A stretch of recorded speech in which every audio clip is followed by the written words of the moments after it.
नमस्कार दोस्तों, स्वागत है मेरे YouTube चैनल कमल स्कूल मैथमेटिक्स में। आज हम SCERT रायपुर द्वारा संचालित कक्षा 10वीं के गणित विषय के अध्याय नंबर 6 निर्देशांक ज्यामिति के पार्ट 7 के ऊपर बात करेंगे। पार्ट 7 में हम प्रश्नावली 3 के ऊपर बात करेंगे। मैंने अभी अपने पिछले क्लास तक इस अध्याय के टोटल पार्ट 6 बनाकर अपलोड कर दिया है। अगर आप उस वीडियो को नहीं देखे होंगे तो आप उसको देखिए। मैं उन सभी वीडियो का लिंक इस वीडियो के डिस्क्रिप्शन में दे दूंगा। पार्ट 7 को बनाने के लिए अर्थात प्रश्नावली 3 को हल करने के लिए हमें कुछ चीजों की, कुछ बातों की आवश्यकता है, ठीक है, जिसका बेसिक कॉन्सेप्ट को मैं पार्ट 6 में बताया है, ठीक है। प्रश्नावली 3 को बनाने के लिए जिस बेसिक कॉन्सेप्ट की आवश्यकता है उसको पार्ट 6 में मैंने बताया है। आप वहां से जाकर उसको पहले देखिए, तब प्रश्नावली 3 आपसे आसानी से हल हो जाएगा, ठीक है। आगे बढ़ते हैं। प्रश्नावली 3 का पहला क्वेश्चन बोल रहे हैं, दिए गए आलेख में अंतराल की ढाल या प्रवणता ज्ञात कीजिए। ढाल और प्रवणता के बारे में मैं बताया हूं। ढाल और प्रवणता का फॉर्मूला क्या होता है वो भी बताया हूं अपने पिछले क्लास में, ठीक है। आप वहां से देख सकते हैं, ठीक है। तो इसमें क्या बोला है, एक आलेख दिया है, एक ग्राफ दिया है, जिसमें हमको बहुत सारे सभी का क्या निकालना है, ढाल या प्रवणता या स्लोप, ठीक है। तो सबसे पहले बारी बारी से निकालते हैं। पहला इसमें मान लो AB, बिंदु AB, यहां से अंतराल या रेखा AB का ढाल निकालते हैं, ठीक है। इसमें कितना ढाल है उसको ज्ञात करते हैं। तो कैसे बनाएंगे, मैं एक क्वेश्चन को थोड़ा डिटेल से बता रहा हूं AB का, बाकी को थोड़ा शॉर्टकट से बताऊंगा तो आप लोग बना सकते हैं, ठीक है। तो पहले देखो बिंदु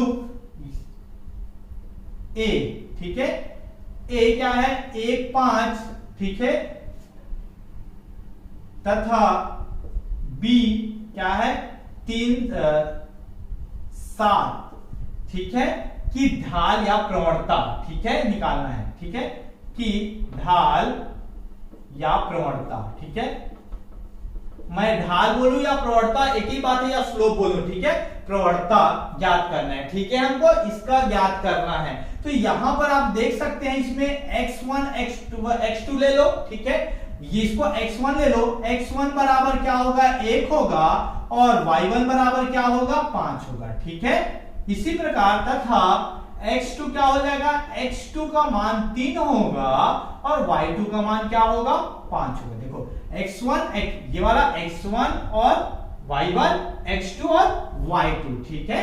अब AB की ढाल निकालेंगे, AB की ढाल या प्रवणता, ठीक है, कितना होगा, इसका फॉर्मूला क्या होता है, फॉर्मूला मैं बता चुका हूं क्या होता है, y2 माइनस y1, बहुत आसान है, अपॉन x2 माइनस x1। ये ढाल या प्रवणता का फॉर्मूला था। इसी फॉर्मूले में हमको मान को रख देना है, तो आसानी से आपको ढाल या प्रवणता निकाल सकते हो, ठीक है। इसका ढाल या प्रवणता तो y2 माइनस y1, मतलब y2 क्या है, 7 है, y1 कितना है, 5 हम लोग लिखे हैं। y2 ये क्या है, y2 है 7 है, ठीक है, y2 है ना, यहाँ करेक्शन कर लेना। यहाँ y2 का मान कितना है, 7 है, y1 का मान क्या है, 3 है, x1 का मान 3 है और y2 का मान 7 है, x1 का मान 1 है और y1 का मान 5 है, ठीक है। तो y2 माइनस y1 हम यहीं से निकाल सकते हैं। 7 में से 5 को घटा देना, मतलब y2 का मान 7 है और y1 का मान कितना है, 5 है। दोनों को घटा और x2 माइनस x1 को घटाओ, दोनों को भाग अनुपात निकाल दो तो आंसर आ जाएगा। x2 कितना है, यहां देखोगे तो 3 है और x1 कितना है, 1 है, 3 ऋण 1, परंतु आपको ऐसा लिख के बनाना है। तो x2 का मान 3 है और x1 का मान 1 है, तो मान को रख दिए, ठीक है। कुछ नहीं किए, y2 minus y1 upon x2 minus x1 होता है, उसका सभी का वैल्यू को यहाँ पुट कर दिए। अब आप लोग देखोगे, जब निकालोगे तो 7 में से 5 गया कितना आएगा, 2 आएगा, और 3 में से 1 गया तो कितना आएगा, 2 आएगा। जब 2 और 2 को भाग दे दोगे तो कितना आएगा, 1 आएगा, ठीक है। तो इसका आंसर कितना आएगा, 1, मतलब AB की ढाल, इसका ढाल या प्रवणता क्या है, कांस्टेंट है, ठीक है, 1 ही है, ठीक है। समान गति से नीचे उतर रहा है या ऊपर चढ़ रहा है, ठीक है। तो इसकी ढाल या प्रवणता क्या होगा, 1, मतलब AB का ढाल, ठीक है, AB की ढाल कितना होगा, ढाल कितना आएगा, 1 आएगा, ये इसका आंसर है। अब आगे बढ़ते हैं, हम अब क्या करेंगे, सी डी का ढाल या प्रवणता ज्ञात करेंगे। तो ये रेखा या अंतराल है, ठीक है, तो क्या होगा, अंतराल या रेखा, ठीक है, क्या है, सी डी की ढाल, ठीक है। ये जो है सी और डी का ढाल निकालेंगे या प्रवणता ज्ञात करेंगे। इसका फॉर्मूला क्या है, y2 minus y1 upon x2 minus x1। मैं डायरेक्ट बना दे रहा हूं, ठीक है, मैं नहीं लिख रहा हूं कि इसमें y1 क्या है, x1 क्या है, ठीक है, y2 क्या है, x2 क्या है, ये नहीं लिख रहा हूं, आप लोग उसको लिख लीजिएगा पहला क्वेश्चन जैसा, ठीक है। तो अंतराल CD की ढाल या प्रवणता ज्ञात करेंगे। तो इसमें देख सकते हो CD में y2 और y1, ये y2 6 है और y1 क्या है, 4 है। y2 6 है और y1 कितना है, 4 है, ठीक है, बटा x1 कितना है, 5 है और x2 कितना है, 2 है, ठीक है। तो ये फॉर्मूला में हम लोग मान रख दिए। आप लोग सोच रहे होंगे कि अगर सर हम इसको x1 y1 मान लिए 6 को और इसको y2, तो क्या हमारा आंसर गलत होगा, नहीं होगा। तो ये अगर x1 y1 इसको मान रहे हो तो इसको x2 y2 मानिए। ऐसा मत कीजिएगा कि इसको y1 मान रहे हो और इसको x2 मान रहे हो, ऐसा नहीं। या होगा तो 1 1 होगा या 2 2 होगा, या तो 1 1 ये होगा या 2 2 ये होगा, ठीक है। दोनों के एक जैसा मानेंगे। पता चला इसको आप लोग y2 मान रहे हो तो इसको x1 मान रहे हो, तो गलत हो जाएगा ना। ये y2 है तो ये x2 रहेगा, अगर ये y1 है तो ये x1 रहेगा, ठीक है, याद रखिएगा, ठीक है। तो ये तब आंसर में कोई फर्क नहीं पड़ेगा कि इसको y2 मानो या y1 मानो, ठीक है, आपका आंसर वही आएगा। ये क्या हो जाएगा, 6 में से 4 गया 2 आएगा, ठीक है, 5 में से 2 गया 3 आ गया, ठीक है। तो CD की ढाल, अंतराल CD का ढाल कितना आ गया, 2/3 आ गया, ठीक है। इसी प्रकार आगे और बढ़ते हैं, हम लोग EF का ढाल निकालते हैं, ठीक है। अंतराल EF की ढाल, ठीक है, EF का ढाल या प्रवणता क्या होगा, ठीक है, ये भी फॉर्मूला वही होता है, y2 minus y1 upon x2 minus x1, ठीक है। तो इसका ढाल कितना होगा, देखो y2 माइनस y1 करोगे तो इसको ये y2 माइनस y1, ठीक है, इसको आप किसी को भी मान सकते हो, इसको x1 y1 मान सकते हो, इसको x2 y2 मान सकते हो, या तो फिर इसको आप क्या मान सकते हो, इसको मान सकते हो x1 y1, इसको x2 y2, आप जैसा मानो, ठीक है। तो इसका फॉर्मूला में तो ये y2 होगा तो y2 3 है और y1 कितना है, 1 है, तो 3 ऋण 1, ठीक है। y2 का मान कितना है, 3 है और y1 का मान कितना है, 1 है, ठीक है। अब यहां पर देखो x2 का मान कितना है, 1 है और y2 का मान कितना है, सॉरी x2 का मान 1 है और x1 का मान कितना है, 2 है, x1 का मान 2 है, ठीक है। इसको सॉल्व करते हैं हम लोग, तो क्या आएगा, 3 में से 1 गया, कितना आएगा, 2 आएगा, ठीक है। और 2 में से ये देखो, ये 1 में से 2 घटेगा कि नहीं घटेगा, तो 2 में से 1 को घटाओगे कितना, 1 आएगा और चिन्ह कौन सा आएगा, निगेटिव आएगा, ऋण आएगा, ठीक है। परंतु आप लोग याद रखिएगा, इसको सॉल्व करोगे तो ऋण 1 आएगा, परंतु ये 2/ऋण नहीं लिखिएगा, ठीक है। और ऋण को हमेशा ऊपर में लिखा जाता है, आप लोग याद रखिएगा इसको मानक रूप में, ठीक है। तो कैसा होगा, ये ऋण को आप लोग ऊपर में लिख सकते हैं, परंतु कैसे लिख सकते हैं, देखो ये 2/ऋण 1 है, आप लोग ऊपर नीचे ऋण 1 का गुणा कर दो तो कोई फर्क नहीं पड़ता किसी भिन्न या परिमेय संख्या में। तो ये ऋण 2 में ऋण 1 का गुणा होगा, कितना होगा, ऋण 2, और ऋण 1 और ऋण 1 का गुणा होगा तो 1 आ गया, ठीक है। तो इसको हम लोग क्या लिख सकते हैं, ऋण 2/1 अर्थात ऋण 2, तो आप लोग इसको ऋण 2 लिख सकते हैं, ठीक है, डायरेक्ट लिख सकते हैं। आपको डायरेक्ट लिखना है, तो ये कैसे, इसको समझाने के लिए मैं इसको बताया, ठीक है। तो EF की ढाल या प्रवणता क्या हो जाएगा, EF की ढाल क्या हो जाएगा, ऋण 2 होगा, ठीक है। अब आगे बढ़ते हैं, हम लोग GH का ढाल या प्रवणता निकालेंगे और IG का, ठीक है। अब इसमें 3 का निकालिए, AB की ढाल निकालिए, CD का ढाल निकाले, EF का ढाल निकाले। अब बच गया क्या, GH की ढाल, ठीक है। तो अंतराल या रेखा, ठीक है, GH की ढाल या प्रवणता, ठीक है, क्या होगी, फॉर्मूला क्या होता है हम जानते हैं, y2 minus y1 upon x2 minus x1, ये होता है फॉर्मूला, ठीक है। आप लोग इसको देखकर भी बता सकते हैं, मैंने पिछले क्लास में बताया था। जब x अक्ष के समानांतर कोई भी रेखा हो तो उसका ढाल या प्रवणता क्या होती है। देखो ये x, ये इसका ढाल कुछ नजर आ रहा है क्या, ये बराबर है, ठीक है, तो इसका ढाल है ही नहीं, तो इसकी ढाल कितना होगी, 0 होगी, ठीक है। यहां पर ये 0 होगी, आप लोग देख कर ही बता सकते हैं, x अक्ष से समानांतर जो भी होगी ना उसकी ढाल 0 होती है, ठीक है। तो हम इसको निकाल के बनाते हैं, क्योंकि एग्जाम में अगर 2-3 नंबर में आ गए तो हम लोग डायरेक्ट नहीं लिखेंगे, ऑब्जेक्टिव है तो डायरेक्ट लिखेंगे, ठीक है। तो कैसे आएगा, देखो इसमें क्या होता है, जब x अक्ष से समानांतर होती है ना तो y2 माइनस y1 का मान 0 होता है। देखो कैसे, इसमें देखो ये x1 y1 है और x2 y2, आप जो भी ले सकते हो, तो ये 2 में से 2 गया y तो 2 में से 2 को घटा दो, ठीक है। अब x2 देखो, x2 कितना है, 6 है, और x1 कितना है, 3 है, तो 6 में से 3 को घटाएंगे, ठीक है। x2 माइनस x1 करेंगे, कितना आएगा, 6 में से 3 को घटाएंगे, कितना आएगा, 0/3, अर्थात क्या हो जाएगा, 0। तो अब बताओ अंतराल GH की ढाल, ये ढाल नजर आ रही है क्या, ये ढाल है क्या, ये x अक्ष के समानांतर है तो ढाल नहीं है, बराबर है, तो इसका ढाल कितना होगा, 0 होगा, आप लोग याद रखिएगा, ठीक है। अब हम लोग निकालते हैं IG की ढाल, ठीक है। अब क्या करते हैं, IJ की ढाल, ठीक है। IJ की ढाल का वही formula y2 minus y1 upon x2 minus x1, ठीक है। इसमें देखो जब भी हम लोग पिछले क्लास में हम लोग पढ़े थे, ये y अक्ष के पैरेलल है, ठीक है। ये y अक्ष के जब भी आप समानांतर होगा तो उसका ढाल कैसा होता है, अपरिभाषित, हम ज्ञात नहीं कर सकते। क्यों नहीं ज्ञात कर सकते, एकदम खड़ा है तो इसका ढाल जो है ना हम लोग ज्ञात नहीं कर सकते, ये थोड़ा सा 90 डिग्री से कम होना चाहिए और 0 डिग्री से ज्यादा होना चाहिए, तभी हम उसका ढाल या प्रवणता ज्ञात कर पाएंगे, ठीक है। तो अपरिभाषित होता है, पर तो हम इसको बनाकर देखते हैं कि कैसे।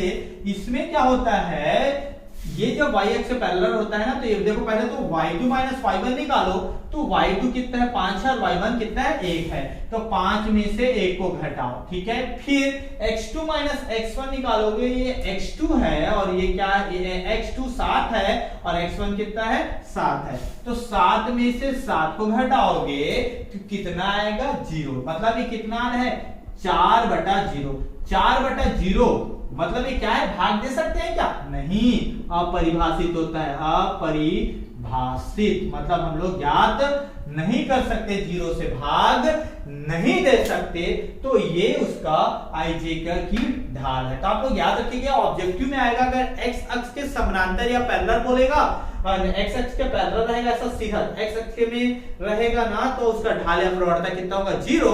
अगर ये खड़ा रहा तो इसका ढाल और प्रवणता तो आप लोग ज्ञात नहीं कर सकते, ठीक है। तो आप इस बात को ध्यान में रखिएगा।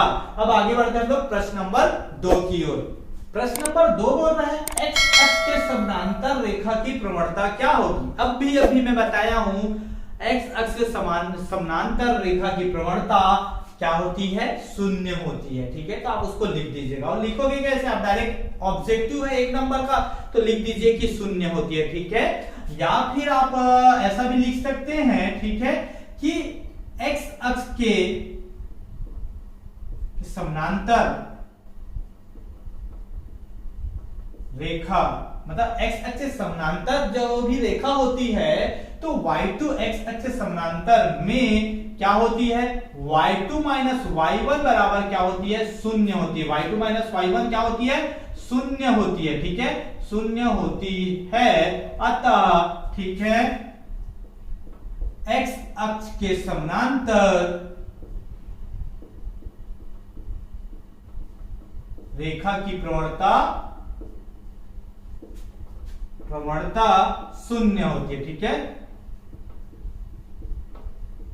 ये हमारा आंसर क्या होगी, 0, ठीक है। अब कैसे, इसका डिटेल मैं आप लोग को बता चुका हूं, ठीक है। इसमें बस केवल यही पूछा है, x अक्ष से समांतर रेखा की प्रवणता क्या होती है, तो x अक्ष से समांतर रेखा की प्रवणता कितना होती है, 0 होती है। इसमें कारण भी नहीं पूछा, कुछ भी नहीं पूछा, तो आप इसका आंसर 0 बस लिख सकते, परंतु आप कारण दे दो, y2 माइनस y1 0 होता है, तभी तो फॉर्मूला होता है हमारा y2 माइनस y1 बटा x2 माइनस x1।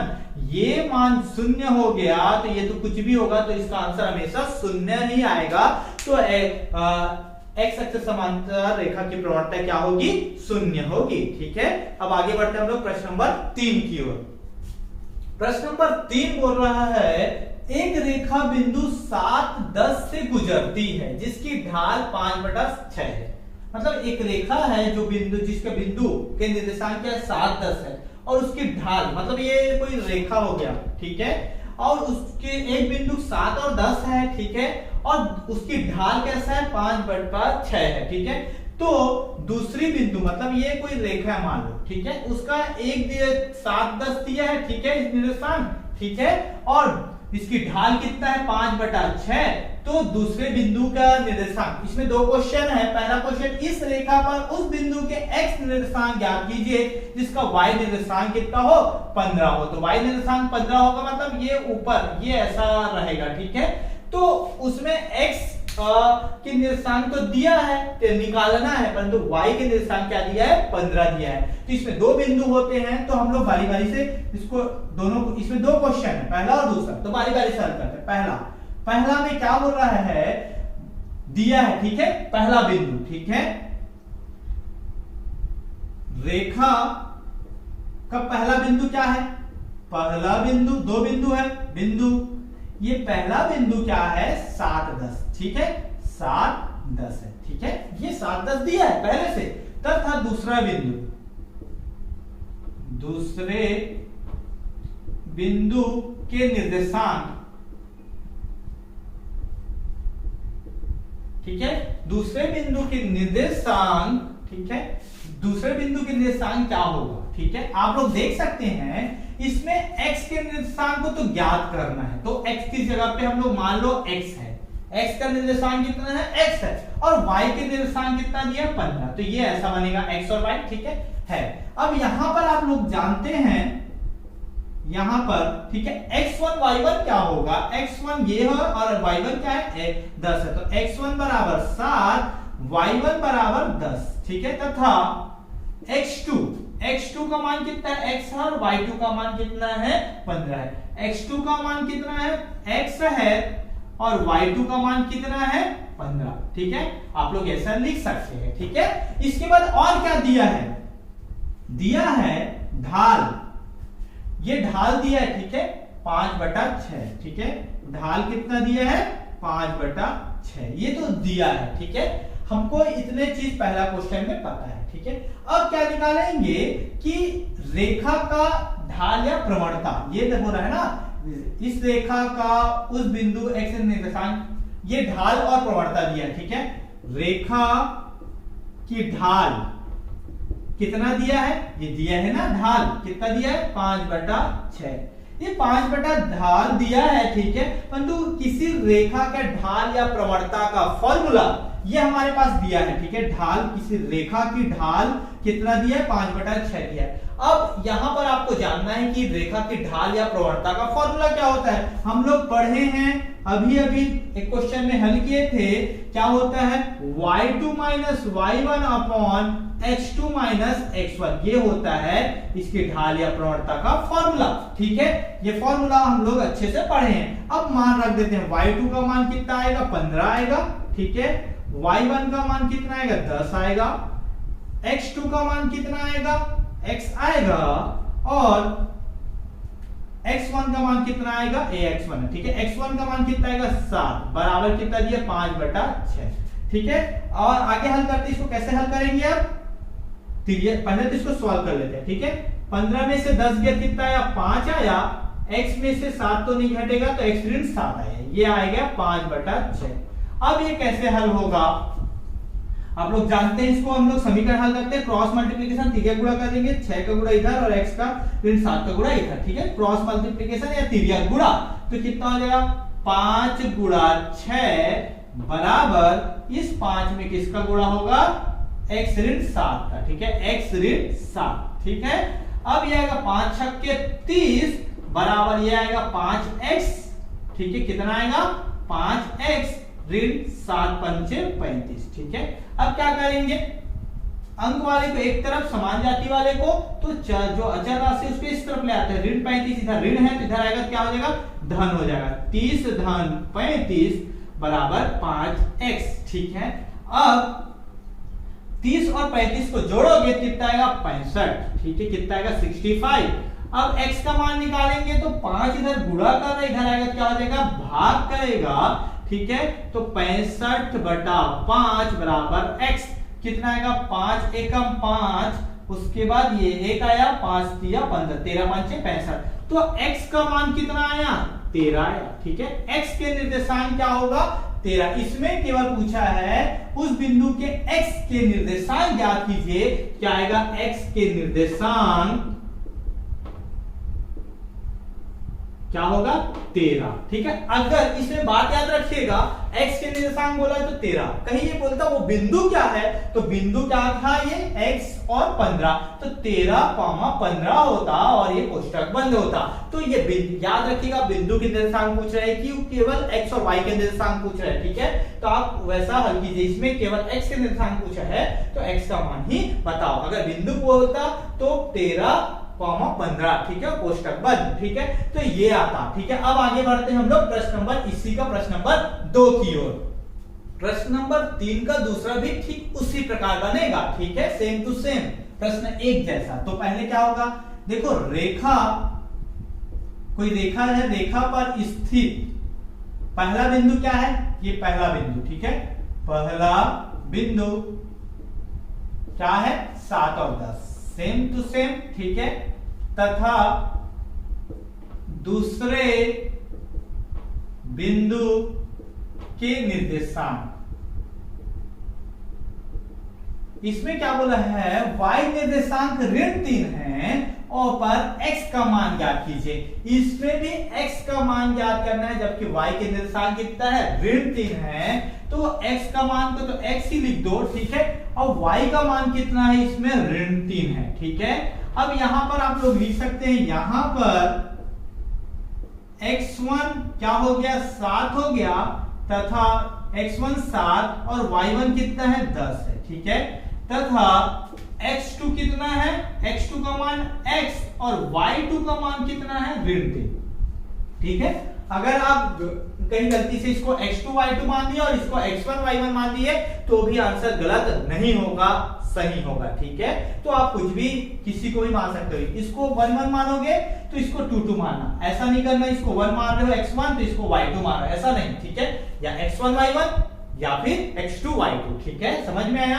अब क्या दिया है, ठीक है, दिया है, ठीक है, हमको क्या दिया है वही ढाल दिया है, ठीक है, रेखा की ढाल, ठीक है, रेखा की ढाल या प्रवणता, ठीक है, स्लोप या प्रवणता, ठीक है, कितना है 5/6 है, ये ढाल या प्रवणता 5/6 दिया है, ठीक है।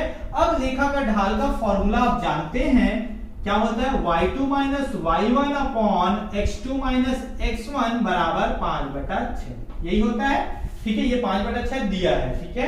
अब मान रख देते हैं y2 का मान कितना है ऋण 3 है, ठीक है, ऋण y1 का मान कितना है 10 है, क्लियर। अब फिर x2 का मान कितना है, इसमें x है और x1 का मान 7 है, बराबर 5/6। इसको आगे और हल करते हैं हम लोग, ये दोनों जुड़ेगा कि घटेगा, दोनों में समान चिन्ह है तो क्या हो जाएगा जुड़ जाएगा, 10 और 3 13, और चिन्ह कौन सा आएगा बड़ा, या दोनों समान चिन्ह है तो ऋण ही आएगा, ये बड़ा के सामने का चिन्ह लगा देते हैं, ठीक है। तो ऋण 13 आएगा और ये तो वैसे ही रहेगा x ऋण 7 बराबर 5/6। अब इसको सॉल्व करते हैं हम लोग, आप लोग देखोगे तो ये कैसा होगा क्रॉस मल्टीप्लीकेशन, तिर्यक गुणा, ठीक है, कितना आएगा देखो ऋण 13 गुणा 6, ठीक है, ये आएगा। अब बराबर 5, ये x ऋण 7 आएगा, ठीक है। अब हल करते हैं इसको, 6 तिया 18, ठीक है, और 6 एकम 6 और 1 7, 13 छक्के 78, ठीक है, कितना होता है -78, ठीक है। अब ये 5x ऋण 7 पंचे 35, ठीक है, ये हो गया 5 का गुणा इसके साथ, फिर 5 का गुणा इसके साथ, यहां तक समझ में आया होगा। अब इसको हल करते हैं, ऋण 35 को आप इधर ले आओ, ठीक है, तो ऋण 78 ये ऋण में है, ये होगा धन में, ठीक है। अब ये 5x, अब बताओ ये जुड़ेगा कि घटेगा, जुड़ेगा कि घटेगा? घटेगा। ये माइनस में प्लस में असमान चिन्ह रहता है तो दोनों को घटा देते हैं, तो घटेगा कितना आएगा? 78 में से 35 गया तो देखो 8 में से 5 गया कितना आया? 3 आया। ठीक, फिर 7 में से 3 गया कितना आया? 4 आया। कितना आएगा? 43। प्लस में आएगा कि माइनस में आएगा? बताइए। ये माइनस में है, बड़ा कौन है? 78, और 35 में बड़ा कौन है? 78। 78 के सामने ऋण है तो ऋण आ जाएगा, ऋण 43 बराबर 5x। अब x का मान निकालेंगे, 5 इधर गुणा कर रहा है, इधर आएगा तो भाग करेगा, तो ऋण 43 बटा 5 बराबर x। तो x बराबर कितना आया? ऋण 43 बटा 5। ठीक है, मतलब x के निर्देशांक कितना है? ऋण 43 बटा 5। तो आप लोग लिखिएगा यहाँ पर x के निर्देशांक क्या है? ऋण 43 बटा 5 होगा। ठीक है, तो ये पहला और दूसरा सेम टू सेम है इसका सॉल्यूशन, तो आप इस तरह से इसको हल कर सकते हैं। बहुत आसान है ये। अब आगे बढ़ते हैं हम लोग प्रश्न नंबर 4 की ओर। प्रश्न नंबर 4 बोल रहा है एक रेखा बिंदु 3, 7 व 6, 8 से गुजरती है, तो उस रेखा की प्रवणता ज्ञात कीजिए। बहुत आसान है, कई क्वेश्चन हम लोग इसके बना चुके। ठीक है, तो अब इसको बनाना है, बहुत आसान है ये। तो कैसे बनेगा? हल करते हैं। रेखा की प्रवणता या ढाल निकालना है। ठीक है, तो क्या होता है? क्या दिया? रेखा। ठीक है, दिया है रेखा बिंदु 3, 7 व 6, 8 से गुजरती है। ठीक है, गुजरती है। यहां पर आप लोग देख सकते हैं x1 y1 क्या है? इसको x1 y1 मान लो, इसको x2 y2 मान लो। क्या हो जाएगा? x1 बराबर 3 तथा y1 बराबर कितना हो जाएगा? 7 और x2 बराबर कितना है? x2 बराबर 6 और y2 बराबर कितना है?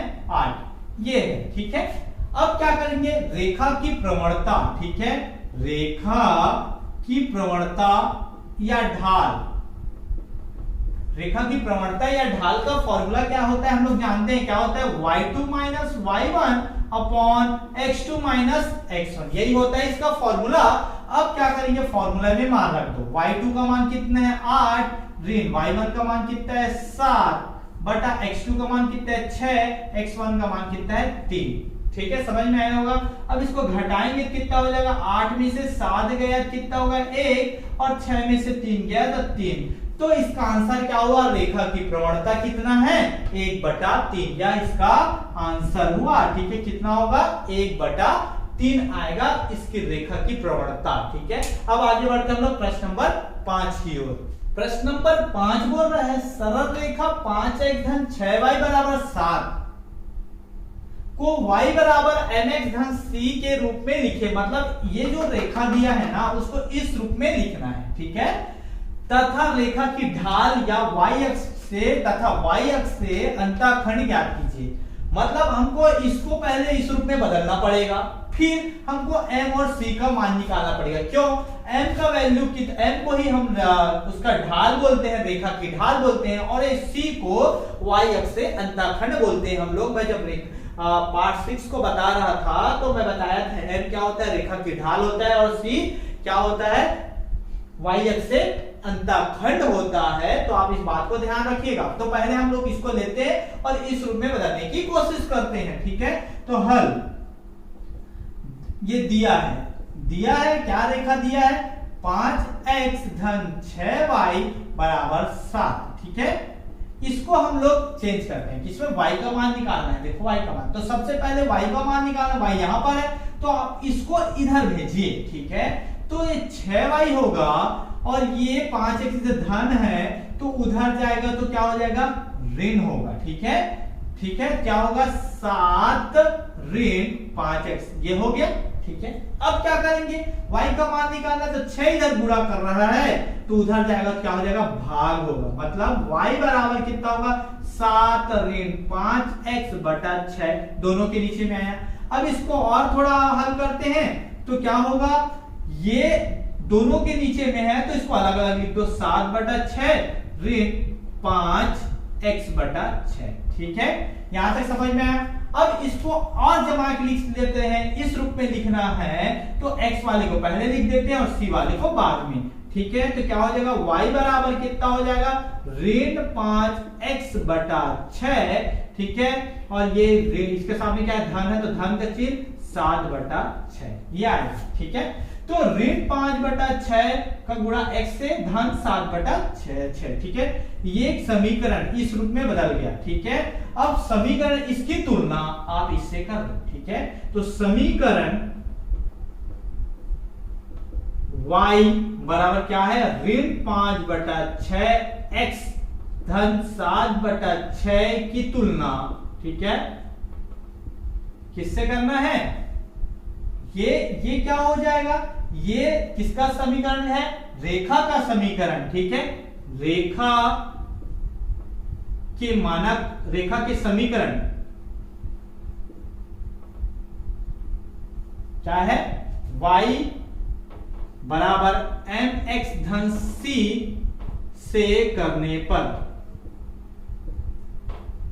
जब करेंगे इसकी तुलना तो आप लोग देखोगे m की जगह पे क्या आ रहा है ऋण 5 बटा 7, तो m बराबर कितना आएगा ऋण 5 बटा 6 आएगा, तथा ठीक है ये c की जगह पे 7 बटा 6, तो c बराबर 7 बटा 6, ठीक है, ये हो गया, ये आ गया, अतः ठीक है आंसर आएगा, ठीक है, रेखा ये m क्या है रेखा की ढाल या प्रवणता, क्या पूछा है आपको ढाल बोला है, तो रेखा की ढाल कितना होगा ऋण 5 बटा 6 तथा c क्या है y अक्ष से अंतःखंड, ठीक है, तो y अक्ष से अंतःखंड का मान कितना है, खंड का मान कितना है ये 7 बटा 6, ये इसका आंसर हुआ, बहुत आसान है, पहले समीकरण दिया इस रूप में बदलो तुलना करो वही उसका आंसर है। तो इस क्लास में इतना ही, बाकी का 5 क्वेश्चन इस प्रश्नवाली का हम लोग नेक्स्ट क्लास में पढ़ेंगे। आई होप आप लोग को ये समझ में आया होगा, अगर समझ में आया होगा तो इसको लाइक कीजिए और अपने दोस्तों तक ज्यादा से ज्यादा शेयर कीजिए ताकि उनको भी इसका लाभ मिल सके। साथ ही साथ अगर मेरे चैनल में आप नए हैं तो अगर अभी तक सब्सक्राइब नहीं किए हैं तो सब्सक्राइब कर दीजिए और बेल आइकन को दबा दीजिए ताकि मैं जब भी अपना ये वीडियो बना के अपलोड करूं तो आप लोग तक सबसे पहले पहुंच सके।